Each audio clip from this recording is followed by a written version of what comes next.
All right, season 2 of Gauntlet is coming to an end, and you guys want a nice new sword build to use some of those new cells you all will have access to very soon. Well, let's jump down into it and see what we've got. All right, for the weapon, we're going with Edge of Tomorrow. If you want to change this to Malkirion's weapon, all you have to do is change one cell in the boot. I personally prefer to do this build with Edge of Tomorrow unless I'm speedrunning escalations, and then I change it over to Malkirion's for the teleport just to close gaps quicker and get through the escalations faster. For the cells, we've got a +3 Berserker and a +3 Sharpen cell. Now, I'm going to leave some options for alternatives for this build in the video description. Make sure to check those out. If you want more survivability, we do have a version where we switch that Berserker cell for a +3 Parasitic cell to give you a lot more survivability. And for the special, we're going with Avenging Overdrive. Now, this is my favorite overdrive personally because reactivating the overdrive gives you a parry window, and if you get that parry window, you counterattack for a lot of damage. I've seen this hit for over 10k, and since this build is going to revolve around getting your stamina very, very low to keep the adrenaline up, it is very essential to be running Avenging Overdrive with this one. And then for the mod, we're going with Mending Blade Core for a little extra survivability. This one's totally optional and up to you. I would change this up depending on your playstyle. And for the bond, we're going to bond this to Rezakiri's weapon, which is going to give us that +3 cunning and 12% chance to attack twice. Options, options, options. So for the Omni Cell, I designed this build like the other ones recently to be very flexible on playstyle. This will work very well with Iceborne, Tempest, or Revenant. I think it will work with Discipline, but I haven't test played it with Discipline because I just don't really enjoy playing Discipline. For the highest damage output on this build, you're either going to want to go with Discipline or Revenant. Personal preference for me would be Revenant. If you want something a little bit more attack speed heavy, dodge heavy, which synergizes really well with the Avenging Overdrive, go with Tempest. And if you want the ultimate in survivability, go with Iceborne. This is all up to personal preference.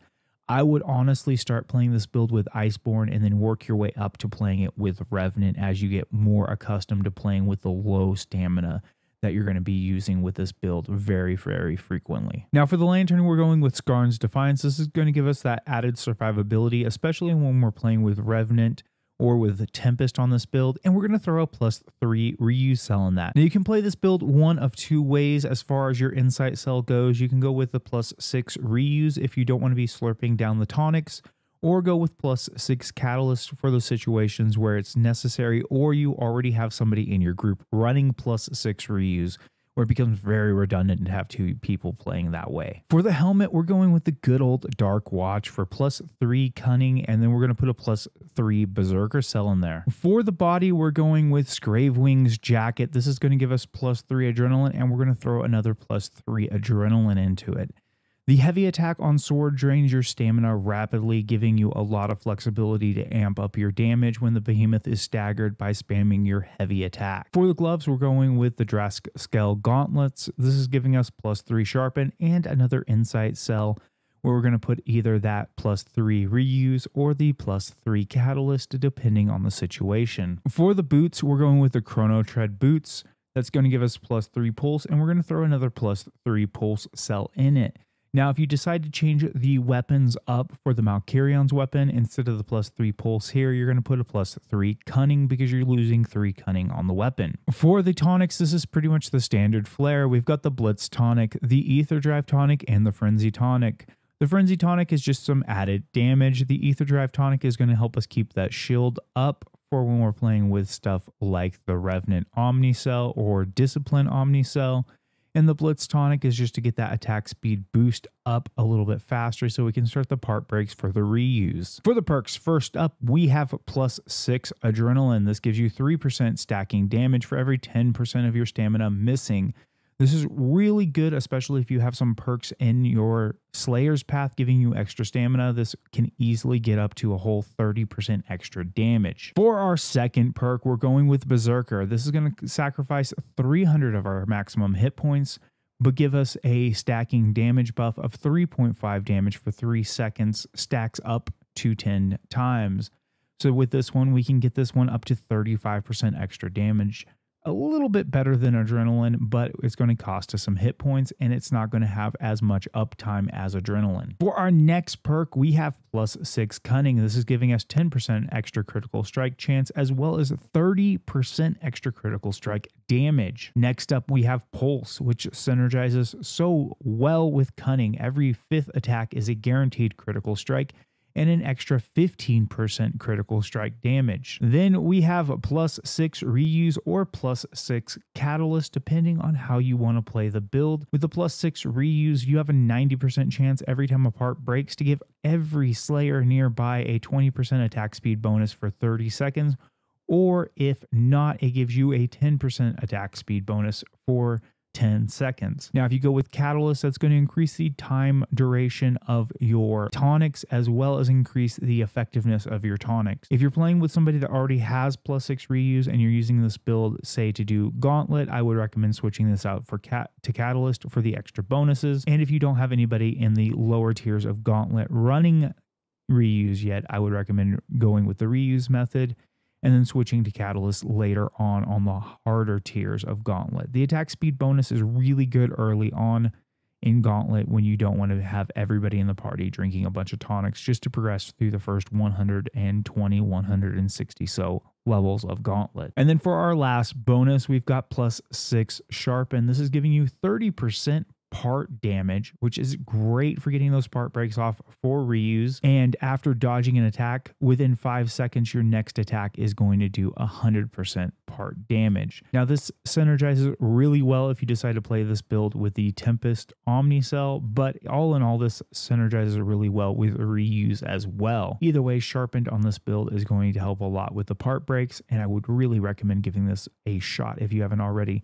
Now, Sharpen can also proc off of the Avenging Overdrive that we're using on the sword too. So that is where you're going to get those big Avenging Overdrive counterattacks from. Because of that counting as a dodge, it's also going to give you that 100% part break damage bonus on the Avenge. Now, some things I really want to keep in mind with this build is designed to be flexible like some of the other recent builds I've been building, to give you options depending on your party structure and depending on the playstyle you want to use with this build.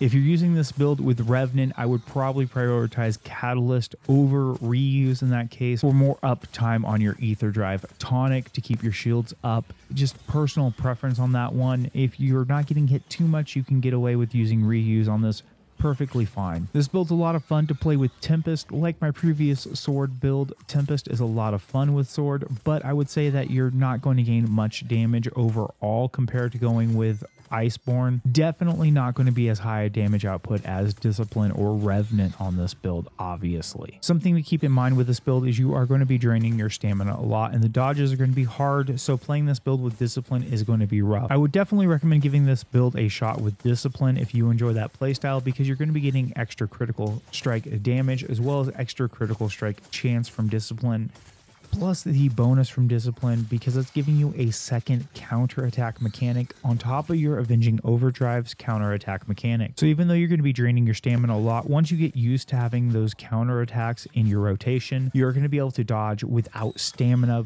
from using the Discipline counterattack and the Avenging Overdrive counterattack. The problem I'm going to see most people running into doing the dual counterattack strategy with this build is going to be obviously remembering which one of them is not currently on cooldown or which one of them is currently active because of overdrive. So this build has a lot of room to learn the minute little quirks with it, but once you learn all of the quirks with it, especially when running Discipline, you're going to have a lot of fun just completely trashing behemoths with this build. If you guys have had a chance to check out the build, let me know in the comment section down below what you guys thought of the build, or if there's anything you guys would change related to the build. Our guild is still actively recruiting for Gauntlet Season 3, which should be starting pretty soon.